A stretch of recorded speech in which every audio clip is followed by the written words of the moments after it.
ተናስተልን ሰላም በኢትዮጵያና በመላው ዓለም ያላችሁ ተከታታዮች እንደምን ቆያችሁ? አሁን 2 ሰዓት ነው። ኢቲቪ ዜና 57 የዛሬ ሐሙስ እዚህ አዲስ አበባ ከሚገኘው ዋናው ስቱዲዮአችን ከአሁን ሰዓት ጀምሮ በቀጥታ ተከታተላላችሁ። እኔ ሰለሞን ኃይለ ኢየሱስ ነኝ። በቅድሚያም ጠቅላይ ሚኒስትር አብይ አህመድ የአሰላ የንፋስ ኃይል ማመንጫ ፕሮጀክትን መረቁ። ፕሮጀክቱ አዋጭነትን መሰረት ያደረገና በተያዘለት ጊዜ መጨረስ መርህን የተከተለ ነው። ሙሉ ግርማይ በምስራቅ አፍሪካ ቀንድ በተራሮችና በሸለቆች መካከል የሚፈሱት ወንዞች የሚነፍሰው ኃይለኛ ነፋስና ዓመቱ ሙሉ የማይጠፋው የፀሐይ ብርሃን ለኢትዮጵያ ተፈጥሮ የቸራት ጸጋዎቿ ናቸው። ዛሬ ኢትዮጵያ ይህንን የተፈጥሮ ስጦታ ወደ ኤሌክትሪክ ኃይል በመቀየር አህጉራዊ የኃይል ማማ የመሆን ጉዞዋን እያፋጠነችው ነው። ባለፉት የለውጥ ዓመታት የታየው የታዳሽ ኃይል ጉዞ ኢትዮጵያ ያላትን የተፈጥሮ ሀብት በቴክኖሎጂና በፖሊሲ ለውጥ አቀናጅታ የመጠቀም ብቃቷን ያሳየችበት ነው። ከ8 ዓመት በፊት 4000 ሜጋዋት ብቻ የነበረው የኢትዮጵያ የኃይል የማመንጨት አቅም ዛሬ ላይ ከእጥፍ በላይ ተመንድጎ 10000 ሜጋዋት የማምረት አቅም ላይ ደርሷል። የኢትዮጵያ ኤሌክትሪክ ኃይል በከባድ ዕዳ ውስጥ ተዘፍቆ መላው ሲያቀባተው የነበረውን ተቋም ወደ ትርፋማነት በመለወጥ የሪፎርሙ ስራ ውጤት የተገለጠበት ነው። በዘርፉ የታየው ምርታ ኢትዮጵያን የዓለም አቀፉ የታዳሽ ኃይል አርአያም እያደረጋት ይገኛል። ይህ ውጤት የመጣውን ፕሮጀክቶችን ጀምሮ የመጨረስ ባህል በመገንባት ጭምር ነው። በግብርና ምርቱ የሚታወቀው የአርሲ ምድር ዛሬ ላይ ሌላ አዲስ ታሪክ እያወጋ ነው። ለዘመናት በዝምታ ሲነፍስ የነበረው የአሰላ ንፋስ የልማት ሞተር ሆኖ ቆሟል። ግዙፎቹ የንፋስ ተርባይኖች ክንፎቻቸውን ዘርግተው የአካባቢውን አየር ወደ ኤሌክትሪክ ኃይል ሲቀይሩ የኢትዮጵያ ነገ ተስፋም አብሮ እየተቀየረ መሆኑን ያበስራል። የአሰላ የንፋስ ኃይል ማመንጫ ፕሮጀክት ተጠናቆ ለምረቃት ሲበቃም ዝም ብሎ የአንድ ተቋም መከፈት ብቻ አይደለም። ይልቁንም የኢትዮጵያ ያላትን የተፈጥሮ ጸጋ በዘመናዊ ቴክኖሎጂ የታገዘ ኢኮኖሚ አቅም ለማድረግ የጀመረችው ጉዞ ትልቅ ማሳያ ነው። 100 ሜጋዋት የማመንጨት አቅም ያለው ይህ ፕሮጀክት 145 ሚሊዮን ዩሮ ገደማ ወጥቶበታል። ይህ ፕሮጀክት ከቀድሞ የኢትዮጵያ ፕሮጀክቶች የአዋጭነት ስብራት ትምህርት በመውሰድም የተከናወነ ነው። አሁን ይህ ፕሮጀክት በ2 ዓመት ቢበዛ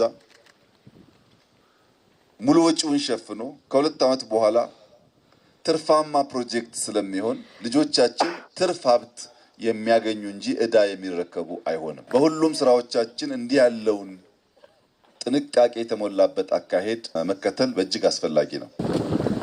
የአሰላ የንፋስ ኃይል ማመንጫ ፕሮጀክት ግንባታ ወጪም ከዴንማርክ መንግስት የተገኘ ሲሆን ግማሹ በድጋፍና የተቀረውም በረጅም ጊዜ ብድርና አነስተኛ ወለድ የተገኘ ነው። እንዲህ ያለው ተግባርም በአርአያነቱ ተጠቃሽ ያደርገዋል። ብድሩም እርዳታውም የነበራቸው ክትትልም ምስጋና የሚገባው ስለሆነ ሌሎች ኢትዮጵያን ማገዝ፣ ከኢትዮጵያ ጋር መስራት፣ የኢትዮጵያ ብልጽግና አካል፣ የኢትዮጵያ ድል አካል መሆን የምትፈልጉ ወዳጅ ሀገራት በዚሁ ማስተላለፍ የምፈልገው መልእክት ለኢትዮጵያ 10 ብር ስታበድሩ የ10 ብር 100% ስራ ላይ መዋሉን በሚያረጋግጥ መንገድ ካላገዛችሁ የግለሰቦች ኪስ ያብጥ ይሆናል እንጂ የኢትዮጵያ ችግር አይቀረፍም። ባለፉት ዘመናት የነበረው የብድር ዋነኛው ችግር ወደዚህ የሚፈሰውና ወደ ውጭ የሚሸሸው እኩል መሆኑ ነው። እኛ የተረፈን ዕዳው ነው።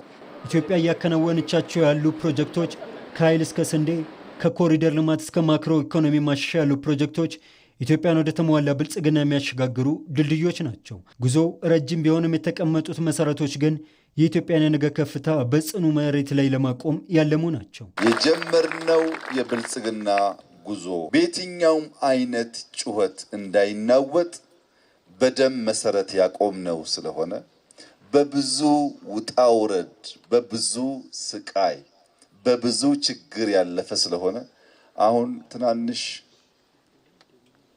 እዚህ ከተከልናቸው ፋርሞች የአንዱን ያክል ንፋስ የማያንቀሳቅሱ አጀንዳዎች የሚያውኩን ሰዎች አይደለንም። የምናደርገውን እናውቃለን። የምናደርገው የህዝባችን ህይወት እንደሚለውጥ እናምናለን። የህዝባችን ህይወት እስኪለወጥ በሙሉ ልብ በሙሉ አቅም ስራችንን እንሰራለን። ሊያደናቅፈን የሚችል ማንኛውም እንቅፋት ካለ እንደ የትኛውም ጉቶ ነቅለን በመጣል እናልፋለን። ዓለም በጦርነት በኢኮኖሚ ቀውስና በአቅርቦት መቆራረጥ አዙሪት ውስጥ ባለችበት በዚህ ወቅት በተለያዩ ዘርፎች ራስን መቻልና ተቋማትን ማጠናከር የሚለው ጽንሰ ሀሳብ ለኢትዮጵያ ምርጫ ሳይሆን የህልውና ጉዳይ ሆኗል። በቁልፍ ዘርፎች ላይ የጀመረችው የምርታ ጉዞም ከቅርቡም ከሩቅም የሚመጡ ስጋቶችን ለመከላከል የሚያስችል ብርቱ ግንብ እየሆኑ ይገኛል። ዓለም እንደምታዩት በከፍተኛ መተራመስ ውስጥ ነው ያለችው። ምግቡን ያላመረተ፣ ተቋሞቹ ያላጠናከረ፣ ኃይል ያላዘጋጀ፣ በብቃት ራሱን ያላሰናዳ ሀገርና ሕዝብ ይጠፋል፣ ይበተናል። ያ እንዳይሆን በብዙ መልኩ አቅማችን እያደረጀን በቅርብ ላሉ ጠላቶች ብቻ ሳይሆን ከሩቅ ለሚሰነዘር ማንኛውም ሙከራም ኢትዮጵያ መከላከልና እንደ ሀገር መጽናት እንድትችል ከፍተኛ ስራዎች እየተሰሩት ስለሆነ እኛ አባቶቻችን ባለፉበት መከራና ችግር ልጆቻችን እንዳያልፉ መሰረት ጥለን እንድናልፍ በጋራ እንድንቆም በታላቅ ትህትና አደራ ልላችሁ እወዳለሁ። ኢትዮጵያ የተፈጥሮ ጸጋዎቿን ወደ ኃይል በመቀየር የአፍሪካ አረንጓዴ ኃይል ማዕከል የመሆን ህልሟን ዛሬ ላይ እውን እያደረገች ትገኛለች። ኢትዮጵያ በተለያዩ ዘርፎች እያስመዘገበችው ያለው መጠናከርም ነገ ለምትገነባው ታላቅ ሀገር ጽኑ መሰረትም ነው። ይህ በዚህ እንዳለ የአሰላ የነፋስ ኃይል ማመንጫ ፕሮጀክት የኤሌክትሪክ ተደራሽነትን በማሳደግ በከተማና በገጠር የሚኖረውን የአካባቢውን ህዝብ ኑሮ ለማሻሻል ያግዛል። የኦሮሚያ ክልላዊ መንግስትም የአካባቢውን ልማት የሚያፋጥኑ የተለያዩ የልማት ስራዎችን እየከወነ ቀጥሏል። ጌታቸው ባልቻ በጉዳዩ ዙሪያ ተከታዩን ይዟል። የአርሲ ዞን ተራሮች ለዘመናት የልምላሜና የጥጋብ ተምሳሌት ሆነው ቆይተዋል። ሆኖም በእነዚህ ተራሮች አናት ላይ የሚነፍሰው ኃይለኛ ነፋስ ከግብርና ባለፈ ለሀገር ብርሃን የመለገስ አቅም ይኖረዋል ብሎ ያሰበ ጥቂት ነበር።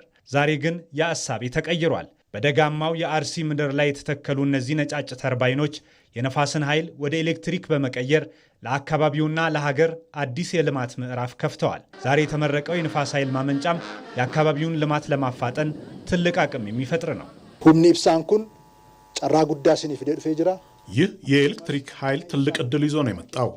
በዚህ ዞን ያለውን የኤሌክትሪክ ኃይል አቅርቦት ችግር ለመፍታት በአሰላ ትልቅ የማከፋፈያ ጣቢያ ሰብስቴሽን ተገንብቶ በመጠናቀቅ ላይ ይገኛል።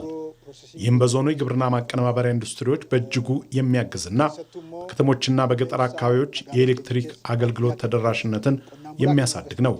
ወደ ኢንቨስትመንት እየተሸጋገሩ የሚገኙ አርሶ አደሮቻችንም የሚያግዝ ይሆናል።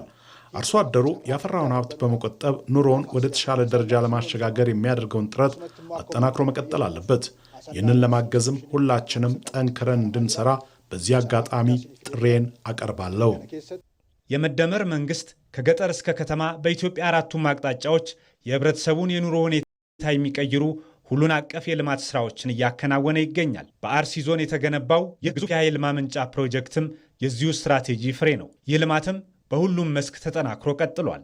ጉድና አርሲ ጉድና ባየ ጉዳ ጨራ በላ ቀቡዳ አርሲ ዞን ትልቅ የልማት አቅም አለው። በዚህ ዞን የማህበራዊና ኢኮኖሚያዊ የልማት ስራዎች በስፋት ሲከናወኑ ቆይተዋል። የዞኑ አርሶ አደሮችም በጠንካራ የስራ ባህል ይታወቃሉ። በጠቅላይ ሚኒስትራችን ፊት የዞኑን አርሶ አደሮች ላመሰግናቸው ፈልጋለሁ። በዚህ ዞን የተጀመረው የስንዴ ልማትን ጨምሮ የግብርና ምርታማነትን የሚያሳድጉ ሌሎች ኢኒሼቲቮች በኦሮሚያ ክልልና በመላው ሀገራችን ተስፋፍተው ትርጉም ያለው ለውጥ አምጥተዋል። የለውጡ መንግስትም የተጠናቀቁትን የኢተያ ሮቤ ጨምሮ አሁንም በመገንባት ላይ የሚገኙ የመንገድ ልማት ስራዎችን እያከናወነ ነው። በጤና፣ በንጹህ መጠጥ ውሃ፣ የመስኖ ልማትና ሌሎችም የህዝቡን ተጠቃሚነት የሚያረጋግጡ የልማት ስራዎች እየተከናወኑ ነው። በቀጣይም መሰል የልማት ስራዎች ተጠናክረው ይቀጥላሉ። የአሰላ የንፋስ ኃይል ማመንጫ ጣቢያ ሀገራዊ ሀብትን በአግባቡ በመጠቀም የህዝብን ተጠቃሚነት ለማረጋገጥ የተከናወነ ስኬታማ ተግባር ነው። ፕሮጀክቱ የአካባቢውን የልማት ጉዞ ከማፋጠኑም ባለፈ ኢትዮጵያ በታዳሽ ኃይል ዘርፍ የጀመረችውን ጉዞ የሚያጠናክር ነው። የአርሲ ተራሮች ዛሬ ስንዴን ብቻ ሳይሆን ለሀገር ተስፋ የሚሰጥ ብርሃንንም እያፈለቁ ነው። በተመሳሳይ ዜና የአሰላ የንፋስ ኃይል ማመንጫ የኢትዮጵያ የለውጥ ውጥንና ውጤት ማሳያ ሐውልት ሆኗል። ለበርካታ ዓመታት የኃይል አቅርቦቷን በውሃ ላይ ብቻ አድርጋ የቆየችው ኢትዮጵያም በአየር ንብረት ለውጥ ላይ የማይበገር ኃይል መገንባት ላይ ትኩረቷን አድርጋ ቀጥላለች። መቅደላይ ደረጀ በንፋስ ኃይል አማካኝነት ጨለማን ለመግፈፍ አቅምን በለየ የቅድመ ጥናትና ልዩ እቅድ ወደ ተግባር የገባው የአሰላ የንፋስ ኃይል ማመንጫ እውን ሆኗል። በዚህ ፕሮጀክትም ኢትዮጵያና ዴንማርክ አጋርነታቸውን አሳይተውበታል። 29 ተርባይኖች ያሉት ኃይል ማመንጫው የኢትዮጵያ የለውጥ ውጥንና ውጤት ማሳያ ሐውልት ሆኖም ይቀመጣል።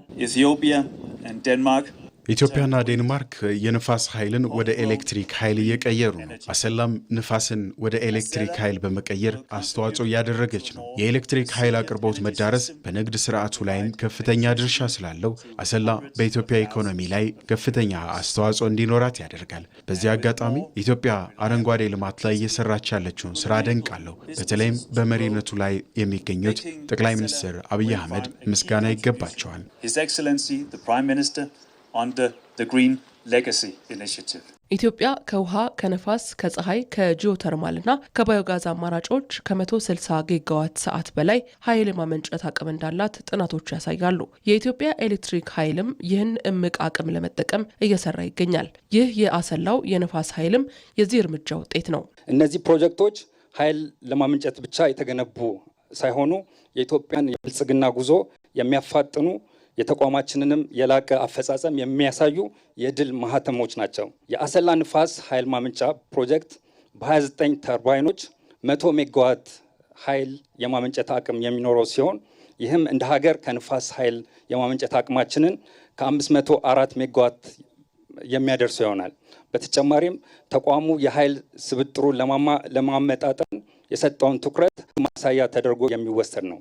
የአሰላ ንፋስ ኃይል ማመንጫ ፕሮጀክት እያንዳንዱ ተርባይኖች 3.5 ሜጋዋት ኃይል ማመንጨት አቅም ሲኖረው እስካሁን ከገነባናቸው 4 የንፋስ ኃይል ማመንጫ ተርባይኖች በማመንጨት አቅም፣ በማማ ቁመት እንዲሁም በክንፎቹ ርዝመት የተለየ ያደርገዋል። የአሰላ የነፋስ ኃይል ማመንጫ ለኢትዮጵያ የኢነርጂ ዘርፍ አዲስ ሞተርና ሚዛን ሆኖ ያገለግላል። ይህ ለአፍሪካም ምሳሌ መሆን የሚያስችል ትልቅ ስኬት ነው። አሰላ ለወደፊቱ የታዳሽ ኃይል ኢንቨስትመንት ላይ በአፍሪካ አህጉር ምሳሌ መሆን ትችላለች። ዴንማርክም ከኢትዮጵያ ጋር በዚህ በአረንጓዴ ልማት ስራ ላይ መሳተፏ ኩራት ይሰማኛል።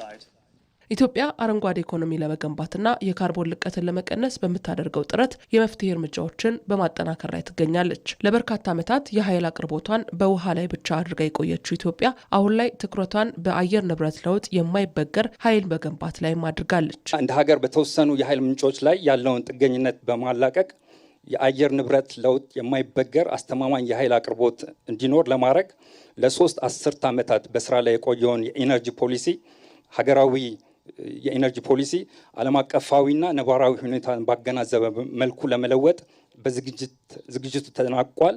በቅርብም በመንግስት እንደሚጸድቅ ይጠበቃል። ኢትዮጵያ የኮፕ 32 የአየር ንብረት ለውጥ ጉባኤን እንድታዘጋጅ ከተመረጠችበት አንዱ የትጋቷ ምሳሌም እንደ አሰላ የነፋስ ኃይል ማመንጫ አይነት ፕሮጀክት ተከታዮችም ተራቸውን እየጠበቁ ነው።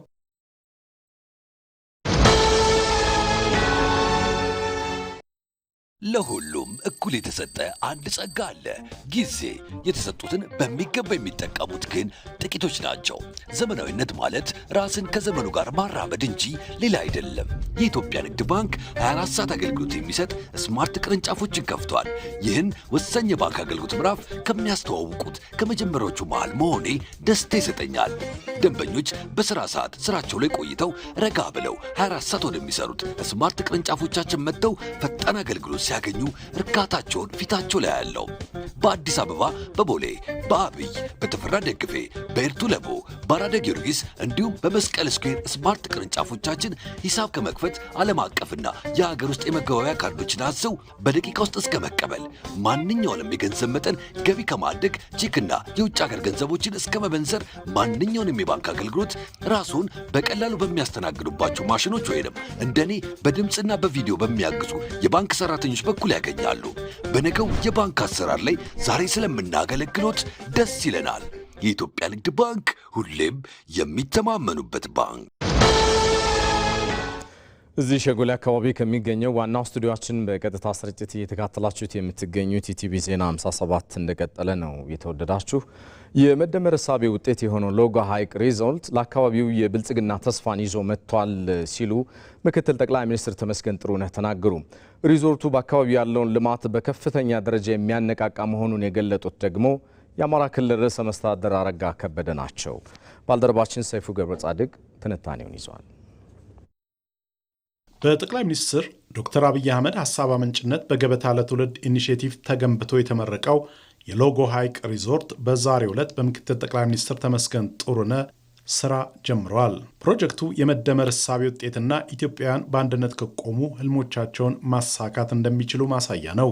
ቆቦ እስከ መካነ ሰላም እንዲሁም ከዋግ እስከ አጣየ ለም መሬትና የውሃ ጸጋ መኖሩን ጠቅሰው ምክትል ጠቅላይ ሚኒስትሩ አካባቢው ወደ አትክልትና ፍራፍሬ ምርታማነት መሸጋገር እንዳለበት አሳስበዋል። ተግተን ከሰራንና ጸጋዎቻችንን ካለማን የኢትዮጵያ የምግብ ሉዓላዊነት የማረጋገጥ ጉዞ ይሳካል። ሀገር የሚሰራው በመንግስት ፋና ወጊነት፣ በግል ባለሀብቱ ታታሪነትና በህዝቡ ትጋት ነው። ከኛ የተሻለ ከየትም አይመጣም። ራሳችንን መቻል የግድ እንደሆነ ዓለም እያሳየን ነው። የሚያዋጣው በራሳችን ትግል ሀብታችንን መጠቀም እንጂ ከሆነ ሀገር ማስመጣት አይደለም። እሱማ ሲቆም ይቆማል። ከቱሪዝም ሀብት ልማት በተጨማሪ ይህ አካባቢ የተትረፈረፈ ምርት መገኛ መሆን አለበት። የልማት ውጤቶች የተመዘገቡት ሰላም በመኖሩ መሆኑን በመጥቀስ የሃይማኖት አባቶችና የሀገር ሽማግሌዎች ሰላምን አጥብቀው እንዲጠብቁ አደራ ብለዋል ምክትል ጠቅላይ ሚኒስትሩ። መጪው ሀገራዊ ምርጫ ሰላማዊና ዲሞክራሲያዊ ሆኖ እንዲጠናቀቅ እያንዳንዱ ዜጋ የድርሻውን ሊወጣ ይገባል። የጀመርናቸው የቱሪዝምና የግብርና ልማቶች እዚህ ደረጃ የደረሱት በአካባቢው አንጻራዊ ሰላም ስላለ ነው። ሰላም ልማትን፣ ልማትን ሰላምን ያመጣልና።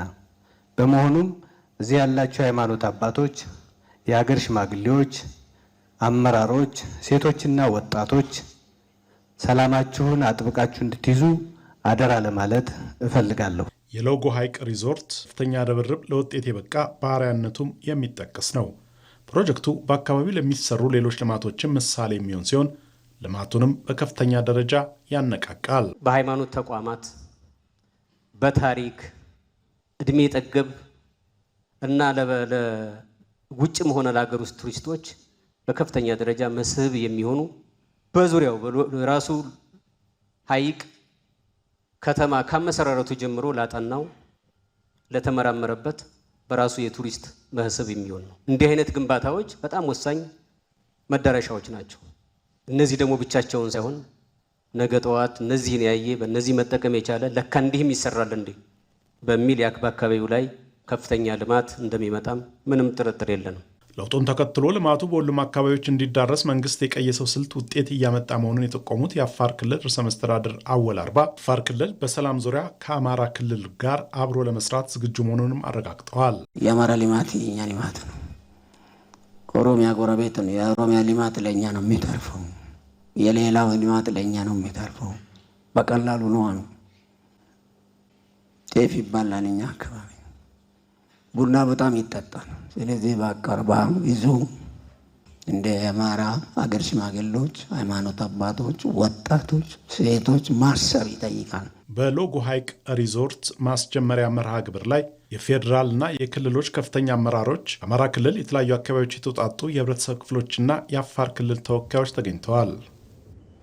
ይህ በዚህ እንዳለ በሎጎ ሐይቅ ሪዞርት ግንባታ ተሳትፈን የታሪክ ተከፋይ የመሆን እድል በማግኘታችን ጥልቅ ደስታ ተሰምቶናል ያሉት ባለሀብቱ በላይነህ ክንዴ በጋራ በመስራት በላቀ ፍጥነትና ጥራት ተሰርቶ መጠናቀቁ በትብብር መስራት ከተቻለ የማይሳካ ነገር እንደሌለ የሎጎ ሐይቅ ሪዞርት ማሳያ ስለመሆኑ አመላክተዋል። ይሄንን ፕሮጀክት እንድሰራ ታደልኩ። ይሄ ፕሮጀክት በአጭር ጊዜ ውስጥ ተጀምሮ በጥሩ ሁኔታ ተጠናቋል። ለምን ተጠናቀቀ ብንል እኛ ኮንትራክተሮቹ፣ መንግስት እንደ መንግስት፣ ህብረተሰቡ እንደ ህብረተሰብ ተባብረን ስለሰራን ነው። ሌላ ታምር የለውም። አገርን ለልማት የሚያደርሱ እነዚህ ኃይሎች ተባብረን በመስራታችን ነው። የተወደዳችሁ ለዛሬ ሐሙስ በቀጥታ ስርጭት ተከታተሉት የነበረው ቲቪ ዜና 57 ይሄው ነው። ስለተከታተላችሁ እናመሰግናለን። እኔ ሰለሞን ኃይለ ኢየሱስ ነኝ። በሰላም አምሹ።